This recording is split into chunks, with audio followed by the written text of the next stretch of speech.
Picture this. You're sitting in a cramped middle seat, your knees jammed against the seat in front of you.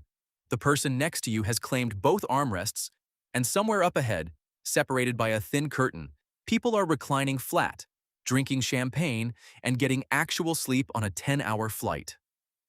Now, what if I told you that curtain is a lot easier to get past than you think, and airlines have been quietly hoping you never figure that out?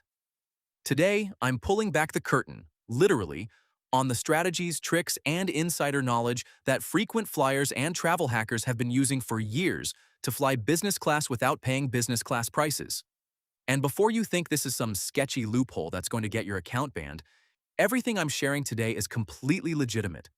These are real techniques, some of them actually encouraged by the airlines themselves, that the average traveler simply doesn't know exist. So stick with me through this entire video, because the best stuff is not at the beginning. I'm going to save the single most powerful technique for later, and when you hear it, you're going to immediately want to test it on your next booking. Let's get into it. First, let's talk about why business class seats go empty. This is the foundation of everything. Airlines price business class at sometimes 5, 6, even 10 times the cost of economy on the same exact flight. A seat from New York to London in economy might run you $500. That same flight in business class? Easily $5,000 or more. So you'd think those seats are always filled with executives on company credit cards, right? Wrong. On many flights, a significant number of business class seats fly completely empty. Why? Because the airline's pricing model isn't really about filling every seat. It's about anchoring the price high enough that corporations will pay it without questioning it, while also protecting the exclusivity of the cabin. The result is that airlines would often rather fly with empty business class seats than discount them publicly, because the moment they're seen discounting those seats, the corporate accounts they depend on start renegotiating their contracts. But here's where things get interesting for you. Airlines have internal mechanisms for moving those seats, and those mechanisms create the opportunities you're about to learn. The first technique is something called the upgrade bid system. Most major airlines now run a bidding program where economy and premium economy passengers can submit a bid for an upgrade into business class before their flight.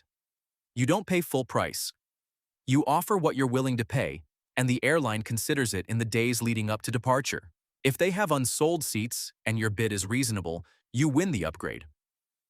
The key word there is reasonable. A lot of people either bid too low thinking they're gaming the system, or they don't bid at all because they don't know the feature exists. The sweet spot is usually bidding somewhere between 25 and 40% above the minimum bid the airline sets. That range tends to be competitive without overpaying. Airlines like Lufthansa, Emirates, Singapore Airlines, British Airways, and many others all run versions of this program. Check your booking confirmation email after you buy a ticket, because the upgrade bid invitation often gets sent there, and most people delete it without ever reading it. The second technique is leveraging airline status strategically, but not in the way you're thinking. Everyone knows that if you have elite status with an airline, you get upgrade priority. But here's the part people miss. You don't need elite status with the airline you're flying. You need elite status with one of their alliance partners. Here's a real example of how this works. The three major global airline alliances are Star Alliance, SkyTeam, and oneworld. If you have top-tier status with any airline in one of those alliances, that status is recognized by every other airline in the same alliance. So if you've been faithfully flying one airline and have built up status there, that status can translate into complimentary upgrade consideration on a partner airline you've never even flown before. Most travelers have no idea this cross-recognition exists, and they're leaving potential upgrades on the table every single time they book. Now let me give you the third technique, and this one is purely about timing. When you buy your economy ticket matters enormously, and not just for price. Airlines typically release upgrade opportunities in waves. The first wave happens when you book. The second wave happens around the 72-hour mark before departure. The third and most powerful wave happens within 24 hours of the flight, sometimes even at the gate itself. If you're targeting a business class upgrade at the gate, here's the approach. Check in online exactly when the window opens, usually 24 hours before departure. This locks in your boarding position. Then, when you arrive at the airport, Go to the check-in counter or the gate and politely ask whether any upgrades are available. The key here is the word politely. Gate agents deal with difficult, demanding passengers constantly.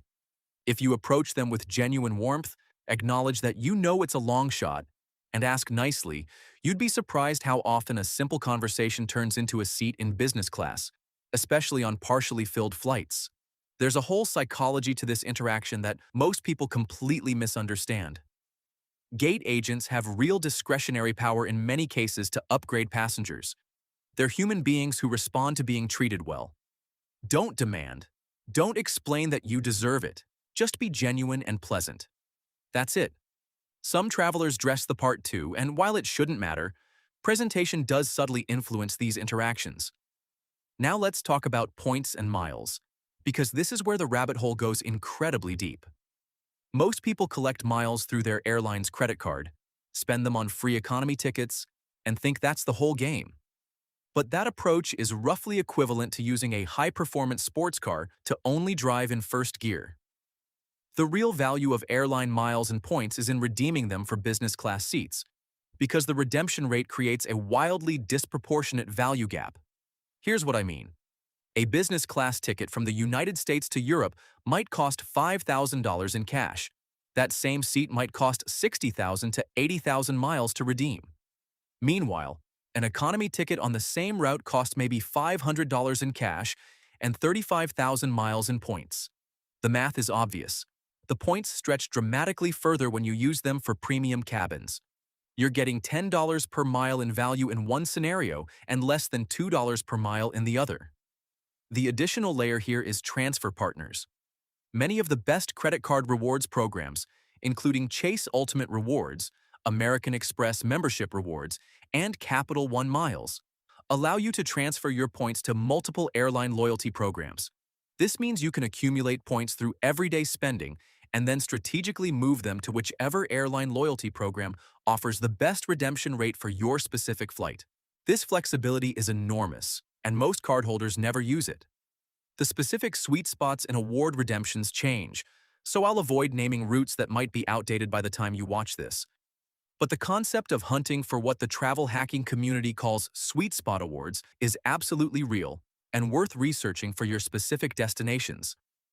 Some alliances have flat-rate award charts where a business class seat to anywhere in a certain region costs the same number of miles, regardless of how expensive that ticket is in cash.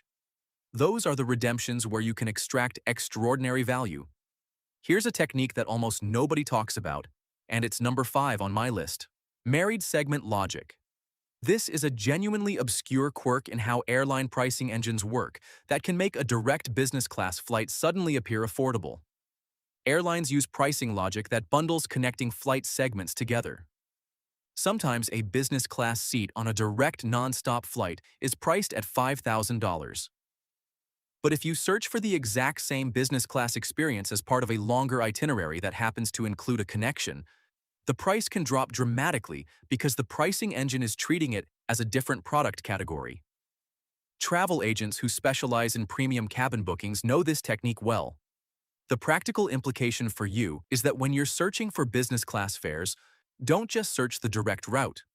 Also search variations that route through hub cities and compare the results. The differences can be genuinely staggering. Let me also address something I know some of you are thinking. Aren't these techniques going to stop working once airlines catch on? It's a fair question. Here's the honest answer. Some tactics do get patched over time.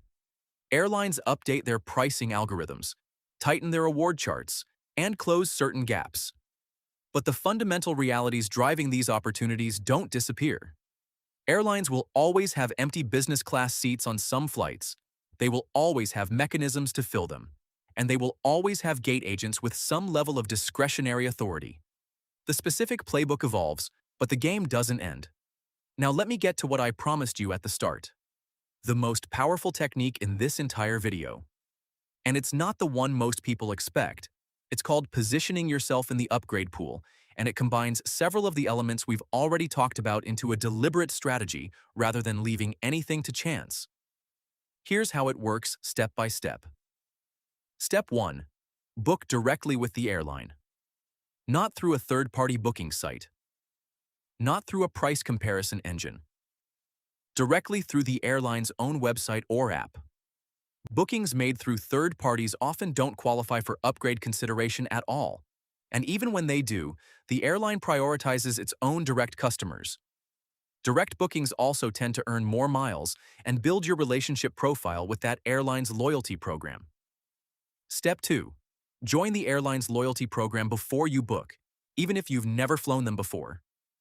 Having a loyalty number attached to your booking, even with 0 miles in the account, puts you in a different category than passengers who have no loyalty relationship with the airline at all. It signals that you're a potential long-term customer worth cultivating. Step 3. Select a seat in the front section of economy class if business class upgrades aren't available at booking. This is important. Airlines prioritize upgrading passengers who are seated closer to the business class cabin, both for logistical reasons and because those seats are often the easiest to walk forward from operationally. Step 4. Check in the moment the window opens. Upgrade priority lists often factor in check-in timing.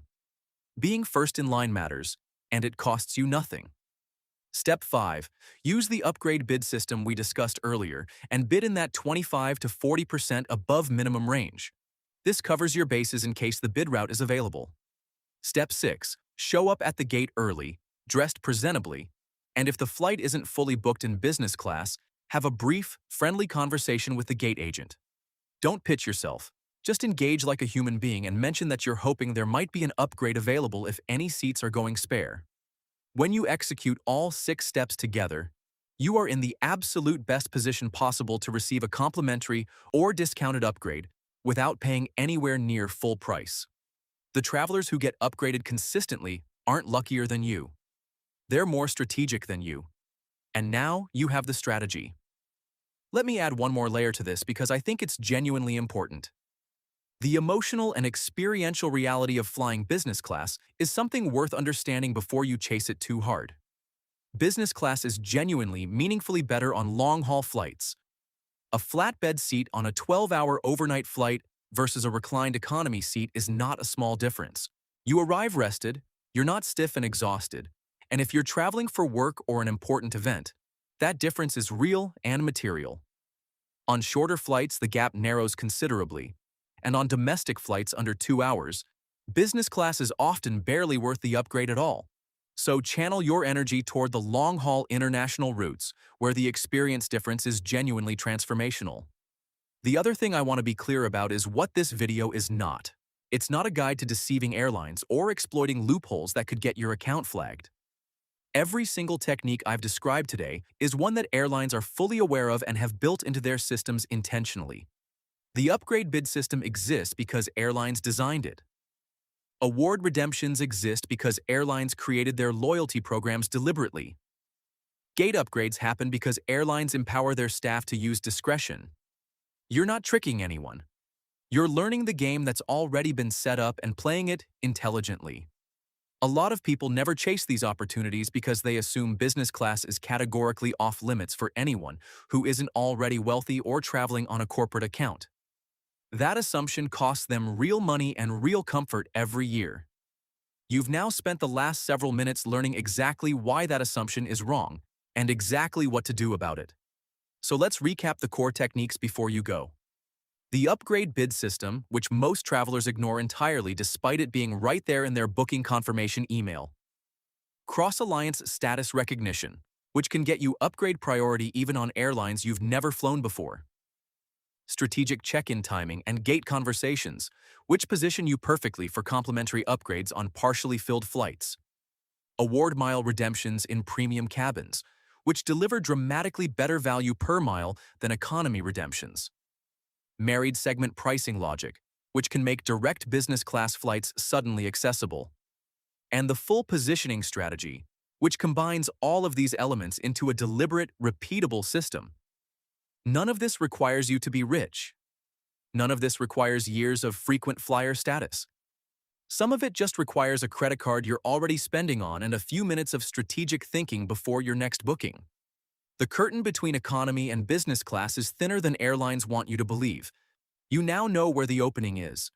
If you found this useful, do me a favor and hit that subscribe button because I cover this kind of insider travel knowledge regularly. And the next video in this series goes even deeper into award booking strategies that can fund almost unlimited premium travel for a fraction of the cash price. You're not going to want to miss that one. And drop a comment below telling me your longest ever flight and whether you've ever been upgraded. I genuinely read every comment and I want to know your experience. The conversation in the comments on this channel is honestly some of the best travel intelligence you'll find anywhere online. See you in the next one.